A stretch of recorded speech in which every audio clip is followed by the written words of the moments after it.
This is Aldous Huxley, a man haunted by a vision of hell on earth. A searing social critic, Mr. Huxley, 27 years ago, wrote Brave New World, a novel that predicted that someday the entire world would live under a frightful dictatorship. Today, Mr. Huxley says that his fictional world of horror is probably just around the corner for all of us. We'll find out why in a moment. The Mike Wallace Interview, presented by the American Broadcasting Company in association with the Fund for the Republic, brings you a special television series discussing the problems of survival and freedom in America. Good evening. I'm Mike Wallace. Tonight's guest, Aldous Huxley, is a man of letters, as disturbing as he is distinguished. Born in England, now a resident of California, Mr. Huxley has written some of the most electric novels and social criticism of this century. He's just finished a series of essays called Enemies of Freedom, in which he outlines and defines some of the threats to our freedom in the United States. And Mr. Huxley, right off the bat, let me ask you this. As you see it, who and what are the enemies of freedom here in the United States? Well, I don't think you can say who in the United States. I don't think there are any sinister persons deliberately trying to rob people of their freedom. But I do think, first of all, that there are a number of impersonal forces which are pushing in the direction of less and less freedom. And I also think that there are a number of technological devices which anybody who wishes to use can use to accelerate this process of going away from freedom, of imposing control. Well, what are these forces and these devices, Mr. Huxley? I should say that there are two main impersonal forces. The first of them is not exceedingly important in the United States at the present time, though very important in other countries. This is the force which in general terms can be called overpopulation, the mounting pressure of population pressing upon existing resources. This, of course, is an extraordinary thing. Something is happening which has never happened in the world's history before. I mean, let's just take a simple fact that between the time of the birth of Christ and the landing of the Mayflower, the population of the Earth doubled. It rose from 250 million to probably 500 million. Today, the population of the Earth is rising at such a rate that it will double in half a century. Well, why should overpopulation work to diminish our freedoms? Well, in a number of ways. I mean, the experts in the field, like Harrison Brown, for example, pointed out that in the underdeveloped countries, actually the standard of living is at present falling, that people have less to eat and less goods per capita than they had 50 years ago. And as the position of these countries, the economic position, becomes more and more precarious, obviously the central government has to take over more and more responsibility for keeping the ship of state on an even keel. And then, of course, you're likely to get social unrest under such conditions, with again an intervention of the central government. So that I think one sees here a pattern which seems to be pushing very strongly towards a totalitarian regime. And unfortunately, as in all these underdeveloped countries, the only highly organized political party is the Communist Party, it looks rather as though they will be the heirs to this unfortunate process, that they will step into the position of power. Well, then, ironically enough, one of the greatest forces against communism in the world, the Catholic Church, according to your thesis, would seem to be pushing us directly into the hands of the communists because they are against birth control. Well, I think this strange paradox probably is true. There is it's an extraordinary situation, actually. I mean, one has to look at it, of course, from a biological point of view. The whole essence of biological life on Earth is a question of balance, and what we have done is to practice death control in a most intensive manner without balancing this with birth control at the other end. Consequently, the birth rates remain as high as they were, and death rates have fallen substantially. All right, then, so much for the time being anyway for overpopulation. Another force that is diminishing our freedoms. Well, another force which I think is very strongly operative in this country is the force of what may be called over-organization. As technology becomes more and more complicated, it becomes necessary to have more and more elaborate organizations, more hierarchical organizations. And incidentally, the advance of technology has been accompanied by an advance in the science of organization. It's now possible to make organizations on a larger scale than was ever possible before. And so that you have more and more people living their lives out as subordinates in these hierarchical systems controlled by bureaucracies, either the bureaucracies of big business or the bureaucracies of big government. Mm-hmm. Mm-hmm. Now, the devices that you were talking about, are there specific devices or methods of communication which diminish our freedoms in addition to overpopulation and over-organization? Well, there are certainly devices which can be used in this way.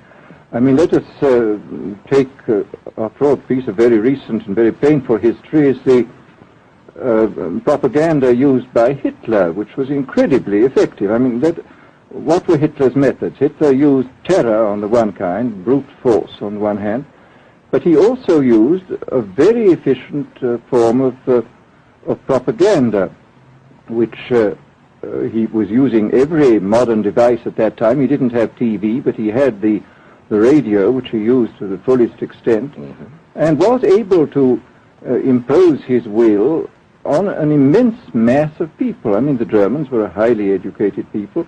Well, we're aware of all this, but how do you equate Hitler's use of propaganda with the way that propaganda, if you will, is used, let us say, here in the United States? Are you suggesting that there is a parallel? Needless to say, it's not being used in this way now, but the point is, it seems to me, that there are methods at present available, methods superior in some respects to Hitler's method, which could be used in a bad situation. I mean, what I feel very strongly is that we mustn't be caught by surprise by our own advancing technology. This has happened again and again in history.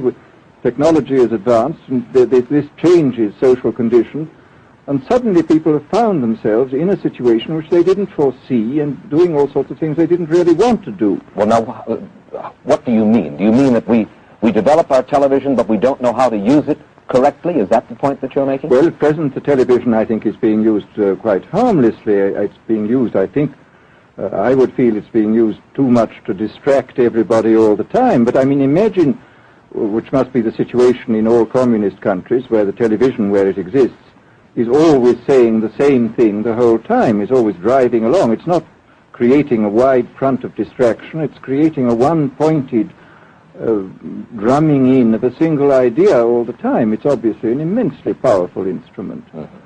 So you're talking about the potential misuse of the instrument. Exactly. We have, after all technology is in itself morally neutral.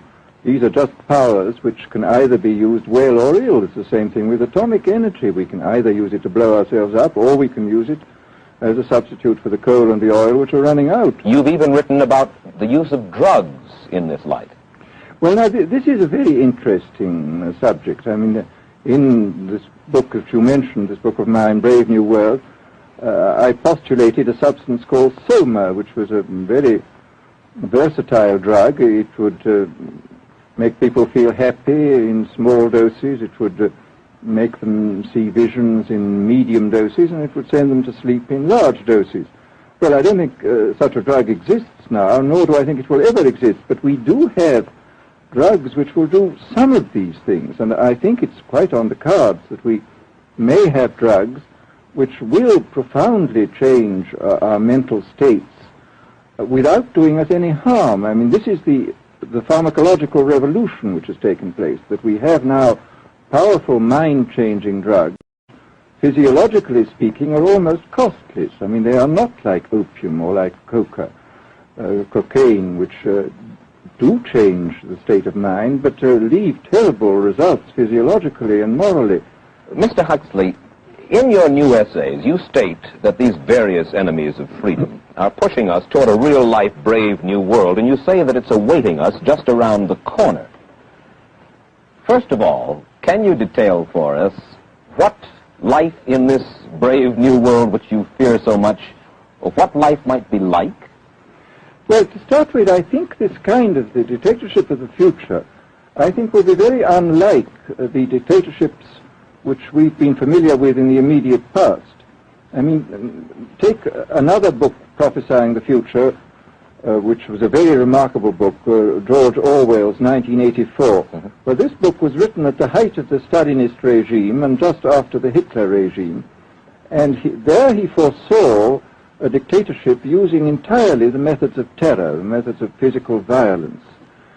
Now, I think what is going to happen in the future is the dictators will find, as the old saying goes, that you can do everything with bayonets except sit on them. That if you want to preserve your power indefinitely, you have to get the consent of the ruled. And this they will do partly by drugs, as I foresaw in Brave New World, partly by these new techniques of propaganda.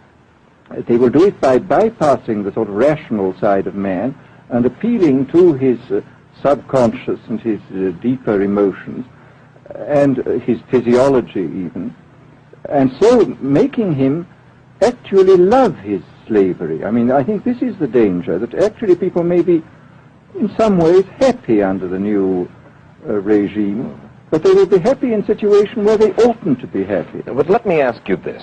You're talking about a world that could take place within the confines of a totalitarian state. Let's become more immediate, more urgent about it. We believe, anyway, that we live in a democracy here in the United States. Do you believe that this brave new world that you talk about could, let's say in the next quarter century, the next century, could come here to our shores?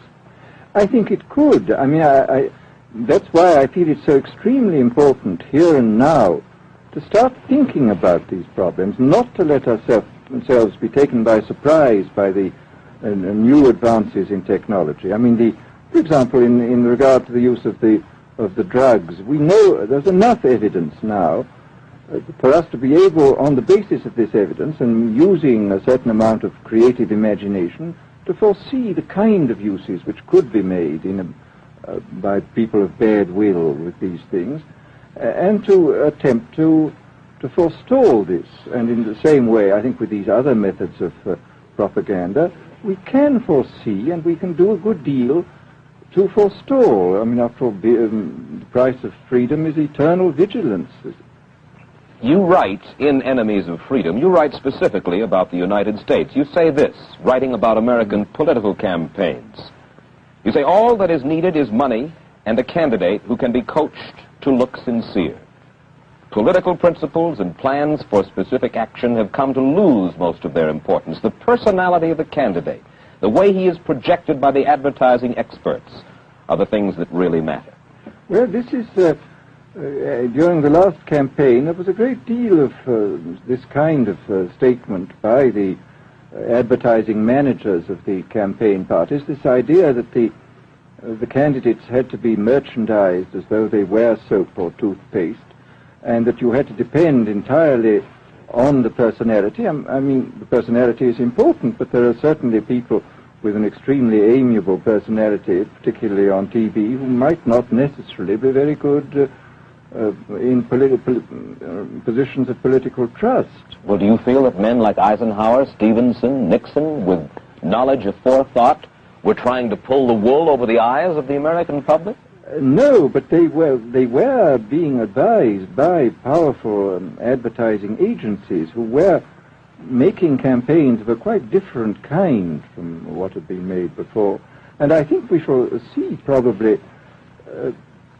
all kinds of new devices coming into the picture. I mean, for example, this thing which got a good deal of publicity last autumn, subliminal projection. I mean, as it stands, this thing, I think, is of no menace to us at the moment. But I was talking the other day to one of the people who has done most experimental work in the psychological laboratory with this, was saying precisely this, that it is not at the moment a danger, but once you've established a principle that something works, you can be absolutely sure that the technology of it is going to improve steadily. And his view of the subject was that, well, maybe they will use it to some extent in the 1960 campaign, but they will probably use it a good deal and much more effectively in the 1964 campaign, because this is the kind of rate at which technology advances. And we'll be persuaded to vote for a candidate that we do not know that we are being persuaded to vote for. Exactly. I mean, this is a rather alarming feature, that you're being persuaded below the level of choice and reason. In regard to advertising, which you mentioned just a little ago, in your writing, particularly in Enemies of Freedom, you attack Madison Avenue, which controls most of our television and radio advertising, newspaper advertising, and so forth. Why do you consistently attack the advertising agency? Well, no, I think that advertisement plays a very necessary role, but the danger, it seems to me, in a democracy is this. I mean, what does a democracy depend on? A democracy depends on the individual voter making an intelligent and rational choice for what he regards as his enlightened self-interest in any given circumstance. But what these people are doing, I mean, what both for their particular purposes, for selling goods, and the dictatorial propagandists are doing, is to try to bypass the rational side of man and to appeal directly to these unconscious forces below the surface, so that you are, in a way, making nonsense of the whole democratic procedure, which is based on conscious choice or on rational grounds. Of course, well, maybe you have just answered this next question, because in your essay you write about television commercials, not just political commercials, but television commercials as such, and how, as you put it, today's children walk around singing beer commercials and toothpaste commercials, and then you link this phenomenon in some way with the dangers of a dictatorship. Now, could you spell out the connection, or how do you feel that you have done so sufficiently? Well, I mean, here, this whole question of children, I think, is a terribly important one, because children are quite clearly much more suggestible than the average grown-up. And again, suppose that for one reason or another all the propaganda was in the hands of one or very few agencies, you would have an extraordinarily powerful force playing on these children, who after all are going to grow up and be adults quite soon. I do think that this is not an immediate threat, but it remains a possible threat. And you said something to the effect in your essay that the children of Europe used to be called cannon fodder, and here in the United States they are television and radio fodder. Well, after all, you can read in the trade journals the most lyrical accounts of how necessary it is to get hold of the children, because then they will be loyal brand buyers later on. Mm-hmm.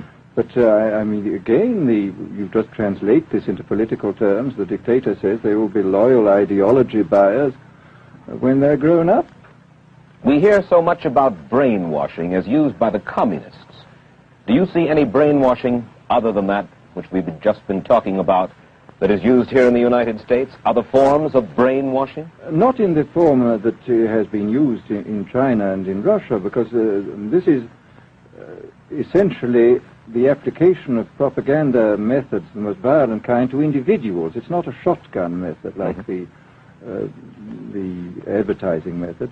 It's a way of getting hold of the person and playing both on his physiology and his psychology till he really breaks down, and then you can implant a new idea in his head. I mean, the descriptions of the methods are really blood-curdling when you read them, and not only the methods applied to political prisoners, but the methods applied, for example, to the training of the young communist administrators and missionaries. They receive an incredibly tough kind of training, which causes about 25% of them to break down or commit suicide, but produces 75% of completely one-pointed fanatics. The question, of course, that keeps coming back to my mind is this. Obviously, politics in themselves are not evil. Television is not in itself evil. Atomic energy is evil, and yet you seem to fear that it will be used in an evil way. Why is it that the right people will not, in your estimation, use them? Why is it that the wrong people will use these various devices and for the wrong motives? Well, I think one of the reasons is that these are all instruments for obtaining power, and obviously the passion for power is one of the most moving passions that exist in man, and after all, all democracies are based on the proposition that power is very dangerous and that it's extremely important not to let any one man or any one small group have too much power for too long a time. After all, what are the British and American constitutions except devices for limiting power? And all these new devices are extremely efficient instruments for the imposition of power by small groups over larger masses. Well, you ask this question yourself in Enemies of Freedom. I'll put your own question back to you. You ask this: in an age of accelerating overpopulation, of accelerating overorganization, and ever more efficient means of mass communication, how can we preserve the integrity and reassert the value of the human individual? You put the question. Now here's your chance to answer it, Mr. Huxley. Well, this is obviously, first of all, it's a question of education. I think it's terribly important to insist on individual values. I mean, there is a tendency, as you probably read a book by White, The Organization Man, a very interesting, valuable book, I think, where he speaks about the new type of group morality, group ethic, which speaks about the group as though the group was somehow more important than the individual.